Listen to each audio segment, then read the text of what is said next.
Regardez dans Genèse chapitre 12. Hey.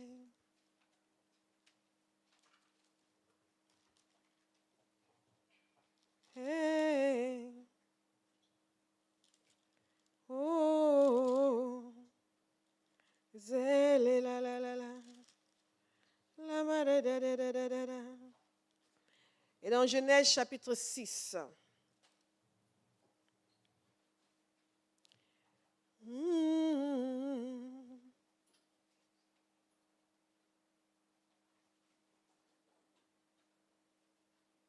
La parole de Dieu nous dit dans Genèse chapitre 6, au verset 5, je vais prendre des versets ici et là, donc soyez très attentifs. L'Éternel vit que la méchanceté des hommes était grande sur la terre et que toutes les pensées de leur cœur se portaient chaque jour uniquement vers le mal. L'Éternel se repentit d'avoir fait l'homme sur la terre et il fut affligé en son cœur. Et l'Éternel dit, j'exterminerai de la face de la terre l'homme que j'ai créé, depuis l'homme jusqu'au bétail, aux reptiles et aux oiseaux du ciel, car je me repens de les avoir faits. Mais Noé trouva grâce aux yeux de l'Éternel. Voici la postérité de Noé. Noé était un homme juste et intègre dans son temps. Noé marchait avec Dieu. Au verset 12, Dieu regarda la terre et voici, elle était corrompue, car toute chair avait corrompu sa voie sur la terre. Donc Dieu a dit à Noé que la fin de toute chair est arrêtée devant moi, car ils ont rempli la terre de violence. Voici, je vais les détruire avec la terre. Et Dieu lui a donné des instructions sur le fait de construire une arche et qui allait le sauver lui et sa famille. Au verset 18, il dit ceci, « Mais j'établis mon alliance avec toi. Tu entreras dans l'arche, toi et tes fils, ta femme et tes femmes, et les femmes de tes fils avec toi. » Au verset 22, il nous a dit ceci, c'est ce que fit Noé. Il exécuta tout ce que Dieu lui avait donné. Répétez ça avec moi. Il exécuta.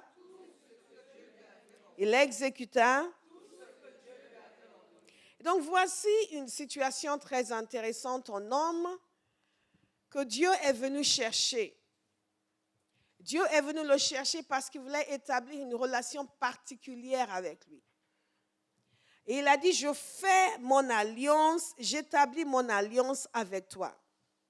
Dans un contexte où tous avaient déserté la voie du Seigneur, dans un contexte où les hommes s'étaient corrompus, dans un contexte où la terre entière était corrompue, Dieu a trouvé un homme. Dieu a trouvé un homme. Et j'ai beaucoup enseigné sur Noé et j'ai toujours été émerveillée par la capacité de cet homme à rester intègre au milieu de la pollution ambiante. Je l'ai toujours dit et je le dis encore, Dieu cherche une génération d'hommes et de femmes qui vont rester purs au milieu d'une nation contaminée, qui vont rester purs, parfois même au milieu d'une église polluée. Beaucoup de personnes changent facilement, suivent une autre voie que la voie du Seigneur, parce que c'est la voie de la majorité. Que ce soit dans la famille, au travail, dans la société ou même dans l'église. Dès qu'un certain péché commence à être répandu, ils estiment qu'il n'y a pas de mal eux aussi à s'y mettre. Après tout, Dieu n'a pas tué ceux qui l'ont commis. Est-ce que vous me suivez? Mais quand nous regardons l'histoire de Noé, nous voyons le cœur de Dieu qui cherche en continu des personnes qui vont sortir du lot, des personnes qui vont détonner, des personnes qui vont dire, tout le monde va aller dans ce sens, mais moi je n'irai pas, parce que ce n'est pas le sens de Dieu. Et Dieu a dit à Noé, je vais faire alliance avec toi. Et le mot hébreu pour alliance, c'est un mot qui exprime une relation entre deux parties, une relation plus forte qu'un contrat. C'est une relation d'engagement, un engagement total, un engagement permanent. C'est un accord qui lie deux parties où les deux parties se font des promesses contraignantes. Et je dis bien contraignante. En d'autres termes, je me mets dans l'obligation de faire ça et ça pour toi. Je me mets dans l'obligation de vivre de telle manière, d'agir de telle manière. Et quand Dieu est venu faire alliance avec Noé, en réalité, ce qu'il a dit, c'est ceci. Je te donne une promesse solennelle de te préserver. Vous comprenez, il faut avoir un certain courage pour dire le monde entier sera détruit, mais moi, je vais survivre. Nous lisons l'histoire de Noé, ça nous paraît ordinaire et simple. C'est que nous commencions à comprendre la puissance de l'alliance. Que les hommes dans le temps antique comprenaient la puissance de l'alliance. Que lorsque quelqu'un faisait alliance avec toi, c'était permanent. C'était un engagement permanent. Nous changeons d'avis tellement souvent. Il était tantôt, on disait aux États-Unis qu'il suffisait de se serrer la main pour sceller un contrat. On n'avait pas besoin d'écrire. Les deux parties se parlent et dès qu'ils se serrent la main, c'est fait. Et ils ne vont pas changer d'avis. Ils ne vont pas revenir dessus. Ces temps sont révolus. Maintenant, il faut signer des contrats et mettre des clauses et des clauses et des clauses pour être sûr que les gens vont respecter. Et même là, ils ne respectent toujours pas.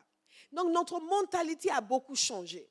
Et nous avons besoin d'une révélation pour comprendre ce que c'est une alliance et la puissance d'une alliance. Que lorsque Dieu dit « je fais alliance avec toi », il n'est pas en train de plaisanter. Et parce que Dieu a dit à Noé, nous parlons beaucoup de la foi de Noé, mais en fait la foi de Noé était basée sur l'alliance que Dieu a faite avec lui. Dieu lui a dit « je fais alliance avec toi ». Et sa foi n'était pas dans le fait que l'arche allait tenir. Sa foi était dans le fait que Dieu avait fait alliance avec lui. Et donc, puisque Dieu avait fait alliance avec lui, il ne pouvait que survivre. Vous allez recevoir la révélation. Du fait que quand Dieu fait alliance avec quelqu'un, ça vaut quelque chose. Nous, souvent, nous revenons vers le Seigneur. Seigneur, est-ce que vraiment, Seigneur, tu es vraiment sûr? Seigneur, est-ce que je peux vraiment? Et beaucoup des échecs que nous connaissons dans nos vies chrétiennes sont dus au fait que nous ne comprenons pas la puissance de l'alliance que Dieu a faite avec nous. Noé, parce qu'il comprenait la puissance de l'alliance, il s'est avancé, il a construit l'arche, et il a travaillé dessus pendant des années et des années et des années. Et il n'y avait pas de pluie. Mais il a continué. Il n'y avait pas de pluie. Et il a continué. 3 ans après, toujours pas de pluie. 4 ans après, toujours pas de pluie. 5 ans après, toujours pas de pluie. 6 ans après, toujours pas de pluie. Nous, notre foi a une date butoir. On arrive à un certain stade, on n'a rien vu. Seigneur, je suis obligé de considérer que toi-même, tu sais que au bout de 7 ans, j'ai le droit de penser que tu ne le feras pas. Non. Dieu a dit, je fais alliance avec toi. Et Noé a tenu à cause de l'alliance. Il a tenu à cause de l'alliance. Il y a un autre homme avec qui Dieu a fait alliance. Dans Genèse chapitre 12.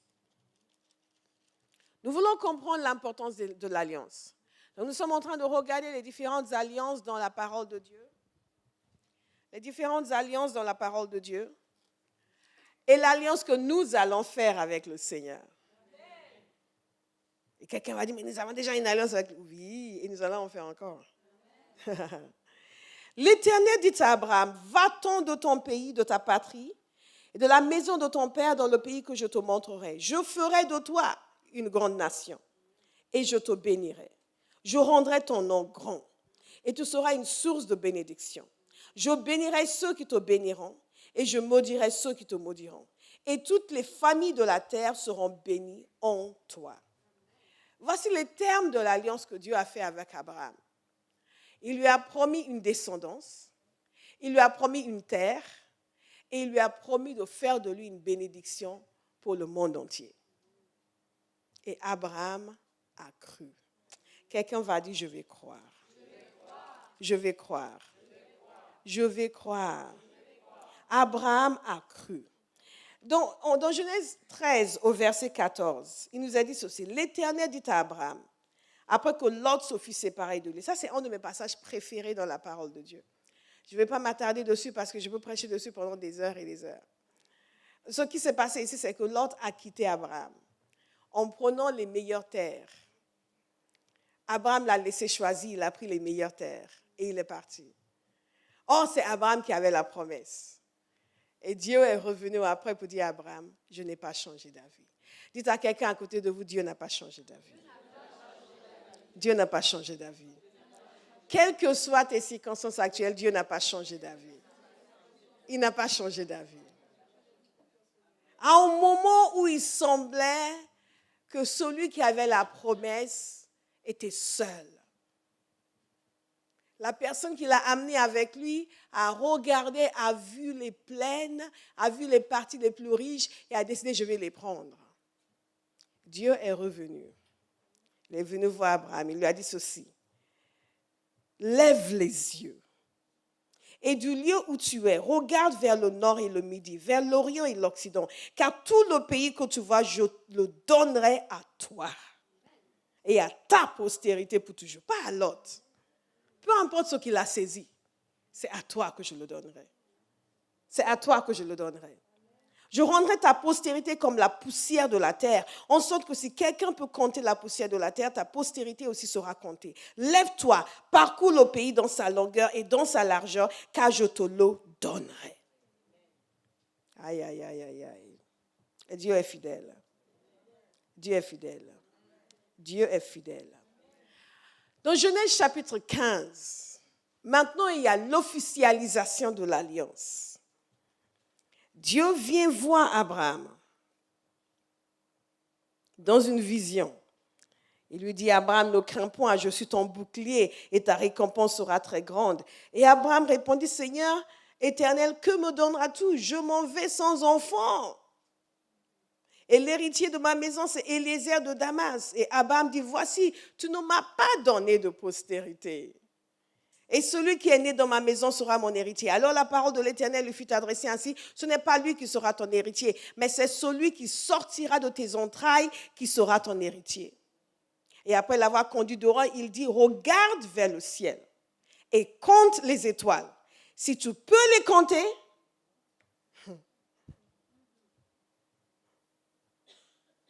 et il lui dit, telle sera ta postérité. Abraham eut confiance en l'Éternel, qui le lui imputa à justice. Dans la partie qui suit, nous voyons l'explication de l'alliance que Dieu a faite avec Abraham.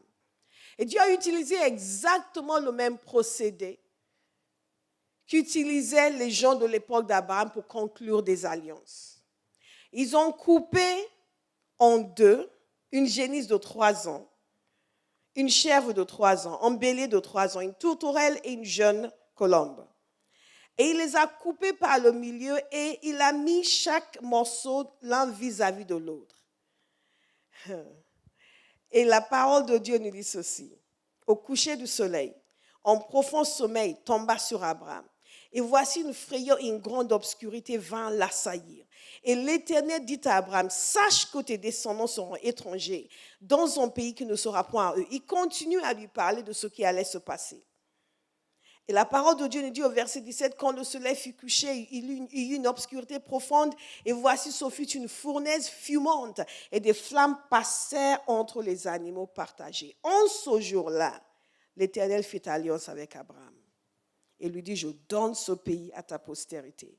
Depuis le fleuve d'Égypte jusqu'au grand fleuve, au fleuve d'Euphrate, le pays des Kéniens, des Kénisiens, et ainsi de suite. J'ai lu ces 2 passages longuement, parce que je veux que vous voyez l'initiative de Dieu. L'initiative de Dieu. Dieu regarde un homme. Il regarde les êtres humains. Et il dit, je vais conclure un accord avec celui-ci pour amener à l'existence mes projets pour l'humanité. Quand vous comprenez que la parole de Dieu nous dit que la descendance d'Abraham, la semence d'Abraham, c'est Christ. Et que par lui, nous sommes la descendance d'Abraham. Et que nous sommes assis ici. Parce qu'un jour, Dieu a dit à Abraham de prendre une génisse, de prendre une colombe et de les couper en 2. Cet événement qui s'est produit il y a des siècles et des siècles est la raison pour laquelle nous sommes là. Je veux que vous compreniez. la fidélité de Dieu à son alliance. La fidélité de Dieu à son alliance. Il a conclu cette alliance avec Abraham pour qu'à travers sa descendance, le salut puisse venir sur la terre. Et nous, un jour, quelqu'un nous a annoncé l'évangile. Nous avons cru que Jésus est le Fils de Dieu. Ou quelqu'un a prié pour nous, nous avons été guéris. Ou quelqu'un nous a amenés dans une réunion prophétique, nous avons reçu une parole. Et nous avons prié, nous avons donné notre vie à Jésus. Et il nous a été dit que Dieu a fait une alliance avec nous en Christ. Et on a dit Amen, Alléluia. Et donc des problèmes sont venus, on a essayé de croire. Et on a essayé de croire que Dieu va vraiment agir. Quelqu'un va cesser d'essayer de croire. Parce que nous allons comprendre que ce qui nous lie à Dieu, c'est une alliance. Et que ce n'est pas une alliance qu'il a conclue exclusivement avec nous parce que nous avions des problèmes. Ou une solution qu'il a improvisée pour nous parce que les choses allaient mal. Ou simplement qu'il a dit, bon, je vais le sauver lui parce que sinon les sorciers vont le tuer. Mais c'est quelque chose qu'il a conclu bien longtemps à l'avance. Il a déclaré à Adam, il a déclaré à Noé. Et avec Abraham, il a conclu l'alliance qui a conduit à ce que vous soyez là aujourd'hui. Il y a pensé depuis longtemps. Depuis très longtemps. Et en dépit des vicissitudes de la vie d'Abraham, Dieu n'a pas failli à son alliance. Tout ce qu'il lui a dit, il l'a fait. Dites-le à quelqu'un. Tout ce qu'il lui a dit, il l'a fait. Tout ce qu'il lui a dit, il l'a fait. Tout ce qu'il lui a dit, il l'a fait. Et Abraham, au début, il avait confiance en Dieu, mais il y avait des limites à sa capacité. Donc, à un moment donné, il s'est fabriqué un enfant en pensant aider le Seigneur. Et Dieu est revenu pour dire, ce n'est pas lui. Mais ta femme, celle qui semble ne pas pouvoir avoir d'enfant. Comme je dis souvent, Sarah n'a pas eu des enfants jeunes. Quelqu'un qui n'a pas eu des enfants jeunes, quand elle était dans la fleur de l'âge, quand tout le corps était en bonne santé, elle n'a pas pu avoir d'enfant. Et Dieu vient lui dire que dans sa vieillesse, elle allait avoir un enfant. Dieu est fidèle à son alliance. Dieu est fidèle à son alliance. Donc l'alliance que Dieu a faite avec Abraham, c'était un engagement formel. Et il lui a donné cette représentation, il a mis les choses en place pour me marquer avec cette conscience de l'alliance. Et nous serons marqués aujourd'hui par la conscience de l'alliance de Dieu. Nous en avons besoin. Beaucoup d'entre nous, nous nous comportons comme si le salut que nous avons reçu, c'est quelque chose que Dieu a préparé uniquement pour nous. Donc nous ne sommes pas trop sûrs qu'il va respecter ses engagements. Quand vous comprenez depuis quand Dieu fait des engagements et depuis quand il les respecte, vous vivez en sécurité. En sécurité. Parce que Dieu ne va rien inventer pour vous. Il a déjà tout mis en place avant votre existence. Et qu'est-ce qu'il a donc fait avec Abraham? Il lui a donné ce qu'il lui a promis. Il lui a donné un enfant. Mais je veux que vous fassiez attention à quelque chose. C'est qu'à un moment donné, Dieu qui a fait alliance avec Abraham, qui lui a donné un enfant, est venu maintenant lui réclamer cet enfant. Mais cette fois-ci, Abraham avait compris. Il avait compris que Dieu établissait une alliance et qu'il respectait toujours son alliance. Et que Dieu ne pouvait pas violer son alliance. Si dans cette alliance, tu m'as donné un enfant, et qu'ensuite tu me demandes cet enfant, tu ne peux pas briser ton alliance, donc tu vas obligatoirement me restaurer cet enfant. Dieu veut des chrétiens qui vont commencer à penser comme cela. Concernant les provisions de la nouvelle alliance. Et qui vont cesser de se laisser faire par le diable. Et qui vont comprendre que tout ce que Dieu m'a donné en Christ est à moi. Et peu importe les circonstances actuelles, elles ne peuvent que changer. Donc Dieu est venu demander à Abraham, donne-moi ton fils. Et remarquez, c'est après qu'il lui ait dit de chasser son premier fils, de l'éloigner, Ishmaël, avec sa mère. Donc en réalité, il ne lui restait qu'un enfant. Et non seulement il lui a demandé, il a précisé, ton fils unique, le seul que tu as, donne-le-moi. Moi, je crois que Dieu a fait alliance avec Abraham. Cette alliance était unilatérale. Et cette fois-ci, il demandait à Abraham, est-ce que toi, tu vas faire alliance avec moi? Est-ce que toi, tu vas t'engager pour moi? Est-ce que toi, tu vas tout me donner, tout ce qui te reste? Le seul enfant, l'enfant de la promesse. Et je ne te promets pas un autre. Remarquez que Dieu n'a pas dit à Abraham, si tu me le donnes, je te le redonne. Vous connaissez le passage. Allez chercher dans ces versets. Il ne lui a pas dit.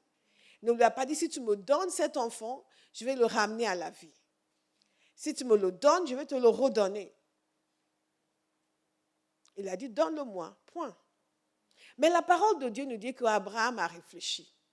Abraham a dit, ce Dieu, il va le ramener à la vie. Quelqu'un va commencer à réfléchir. Réfléchir bibliquement par rapport à sa vie, les situations de sa vie. Réfléchir bibliquement. Abraham a compris que ce même Dieu, qui après toutes ces années a respecté son alliance, ne peut que respecter son alliance jusqu'au bout. Jusqu'au bout. Jusqu'au bout. Dieu a toujours honoré son alliance. Dieu a fait alliance avec un homme qui s'appelait David. Et cette alliance avec David, c'était l'accomplissement, en quelque sorte, c'était comment dire, la poursuite de l'alliance avec Noé et l'alliance avec Abraham. Il a précisé dans cette alliance avec David que c'était un descendant de David qui allait régner pour toujours sur son peuple. Mais il a ajouté une conditionnelle en disant qu'il devait continuer à le suivre et à le servir. Est-ce que vous me suivez? Mais avant l'alliance avec David, il avait fait l'alliance avec le peuple tout entier, à Mont Sinaï. Et cette alliance, c'était une alliance d'appel à la sainteté et à la consécration. Il les appelait à lui appartenir à lui seul, à le servir lui seul. Et cette alliance a trouvé son accomplissement en Christ. Dieu est fidèle. Dites à 3 personnes, Dieu est fidèle.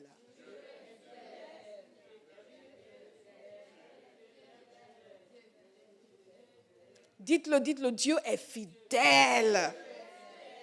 Dieu est fidèle. Il garde son alliance. Il garde son alliance. N'oubliez pas, une alliance a une force contraignante. Et dans l'alliance que Dieu a fait avec Abraham, il lui a fait des promesses extraordinaires. Et en fait, ce ne sont pas des promesses simplement, ce sont des engagements. Des engagements absolus pour dire je le ferai et je le ferai encore. Mais vous savez, il s'est passé quelque chose quand Abraham lui a offert son fils. Parce que je veux mettre dans le cœur de quelqu'un aujourd'hui le désir de faire alliance avec Dieu. Alléluia. Le désir d'aller plus loin avec Dieu. Le désir d'aller plus loin que les bénédictions que je reçois. Le désir de vivre autre chose en Dieu que la réponse aux prières. Abraham avait eu la réponse à sa prière. Mais ensuite, Dieu lui a demandé quelque chose qui lui était cher. Et la parole de Dieu nous dit ceci.